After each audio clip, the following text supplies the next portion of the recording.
Welcome to CAN, Caribbean Affiliate News. My name is Siobhan Gobin. Here are the stories that we're following today, June 21st, 2013. From the Caribbean, Prime Minister and the President of Trinidad and Tobago talk frank and open on the Gordon and Rowley issue. Update to yesterday's story we have been following. In Grenada, a sexual offenses charge slapped on a Lagoon Road man. Jamaica police are on high alert as gang violence erupts. Cayman Islands to get their first female governor. Details on these headlines and more when we return.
Welcome back to CAN, Caribbean Affiliate News. My name is Siobhan Gobin. This segment of the news is sponsored by Total Caribbean Network.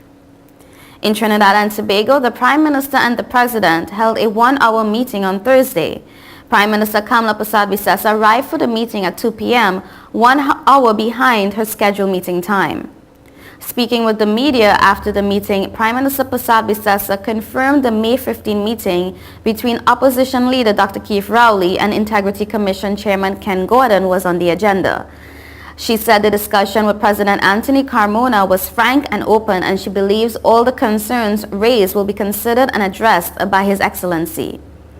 Prime Minister writes, President, the Prime Minister had reportedly sent a letter to the President over the weekend calling on Carmona to take such action as he sees fit in relation to the disclosure of a secret meeting between Gordon and Rowley on May 15th.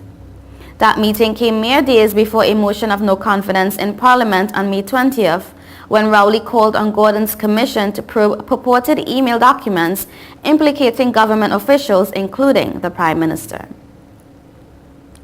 In Grenada, an update to a story we reported on earlier. The Grenville police have arrested, formally charged, and cautioned Joseph Goddard, alias Jeffrey, a 31-year-old security guard of Lagoon Road, St. George's, on one account of having sexual intercourse with a female under the age of 16 years. The incident, which involved a 16-year-old female, surfaced via the social network on Tuesday, and it sparked speedy investigations by the police, resulting in this action. Goddard will be brought to the Grenville Magistrate Court on Friday. He stands to face a maximum penalty of 15 years. Meanwhile, the police are continuing investigations in the lieu of slapping further charges on the accused. In Jamaica, police in the corporate area have been placed on high alert following an upsurge of crime in the eastern end of the city. The cops in the division have been investigating the circumstances surrounding the death of Milton Cunningham, 72, who was killed when heavily armed gunmen invaded his home in the community of Raytown.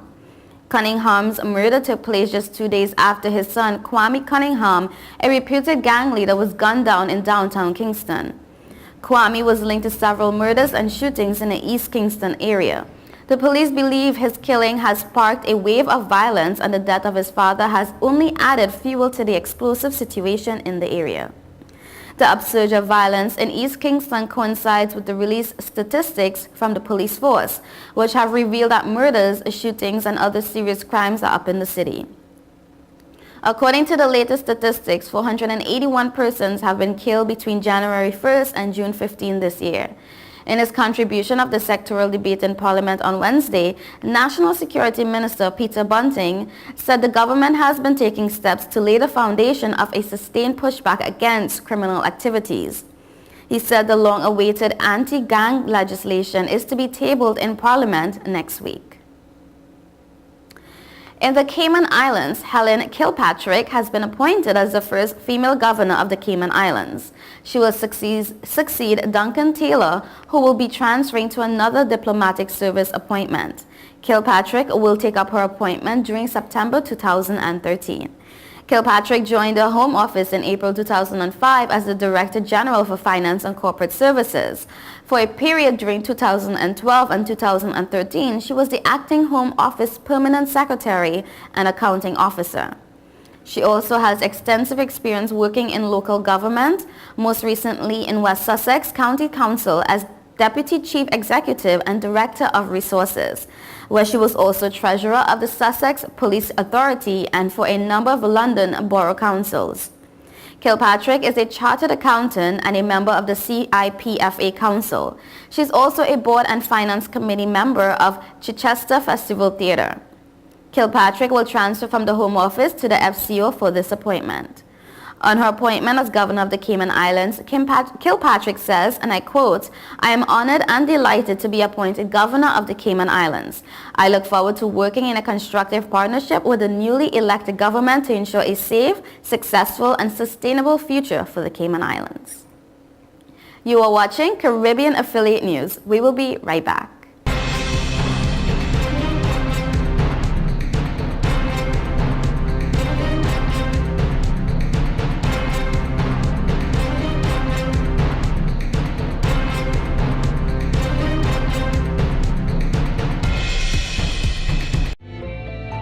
5 million customers use Leica Mobile for affordable international mobile calls, connecting over 2.5 million mobile calls daily, helping our customers stay in touch with their loved ones, whether they be in Asia, Africa, Europe, or the rest of the world.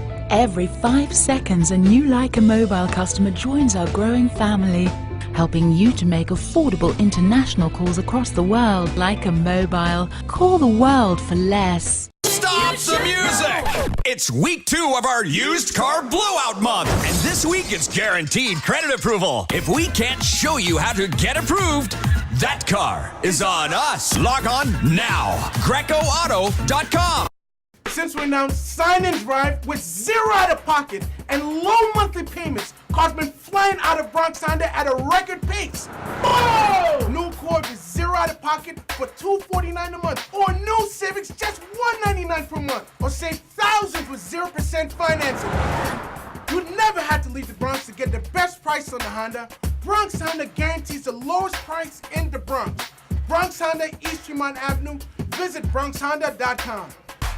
I can't believe your mom let you take your car out. This is awesome. It's time to grow up. You're crazy. Little wildflower. Go faster. Come on, stop. It'll all be alright. I raised my son to be careful, Hey, sweetie. Hey, Mom. but just to be safe, So don't you worry. I got a Subaru. Love. It's what makes a Subaru a Subaru.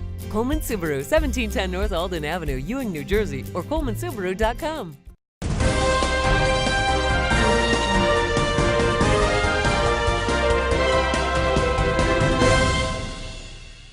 Welcome back to Cannes.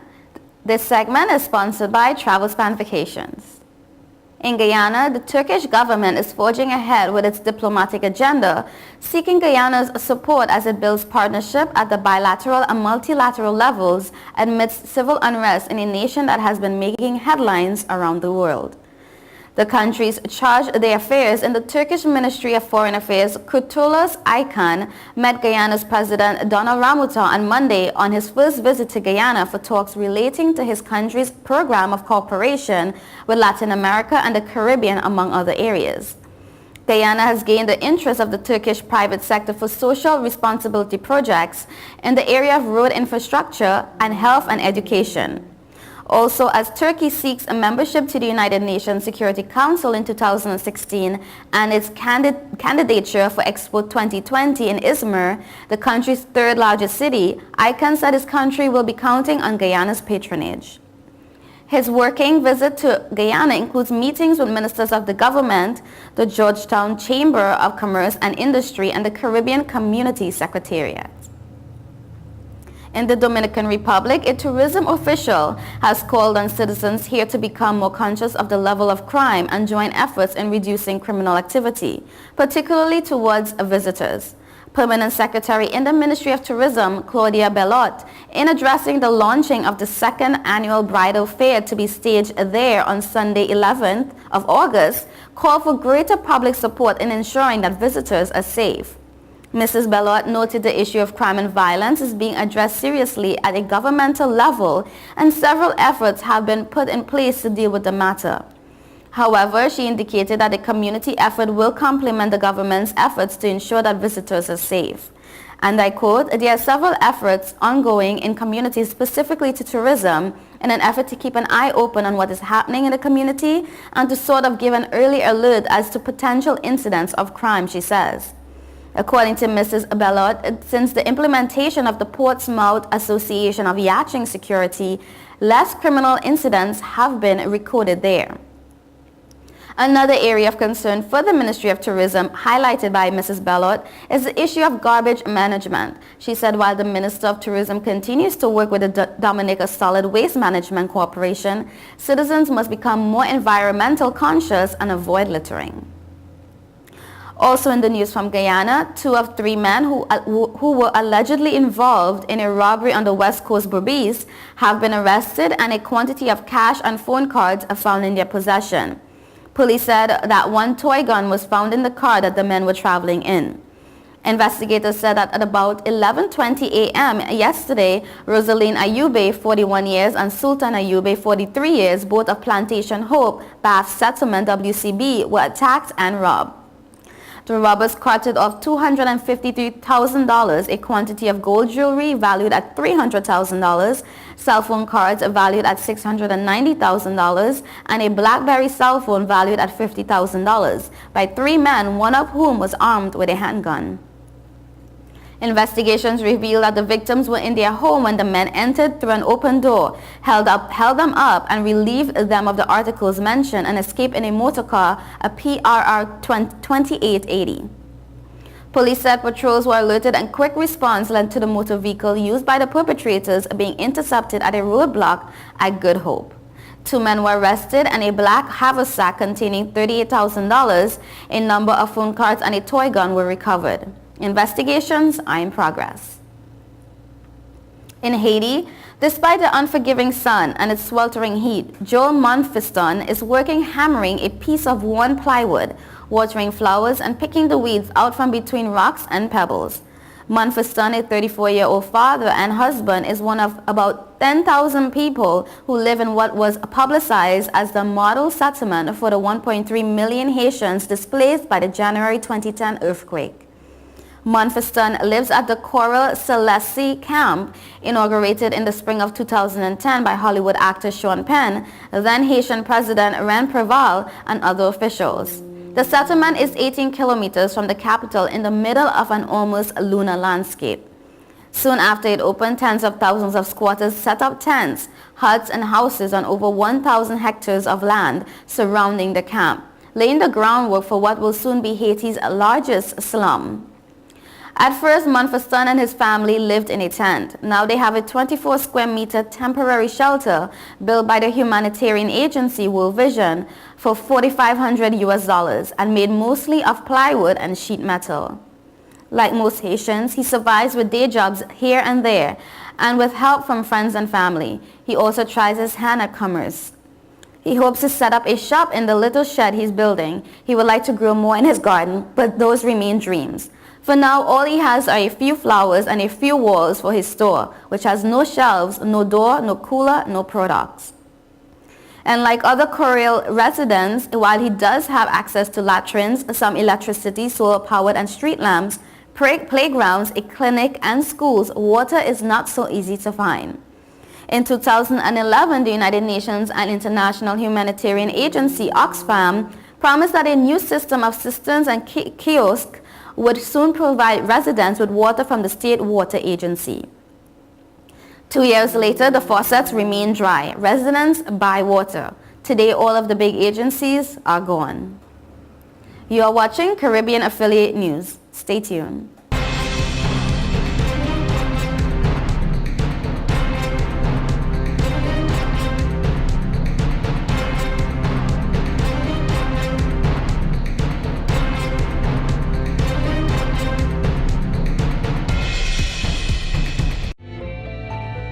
Million customers use Leica Mobile for affordable international mobile calls, connecting over 2.5 million mobile calls daily, helping our customers stay in touch with their loved ones, whether they be in Asia, Africa, Europe, or the rest of the world. Every 5 seconds, a new Leica Mobile customer joins our growing family, helping you to make affordable international calls across the world. Leica Mobile. Call the world for less.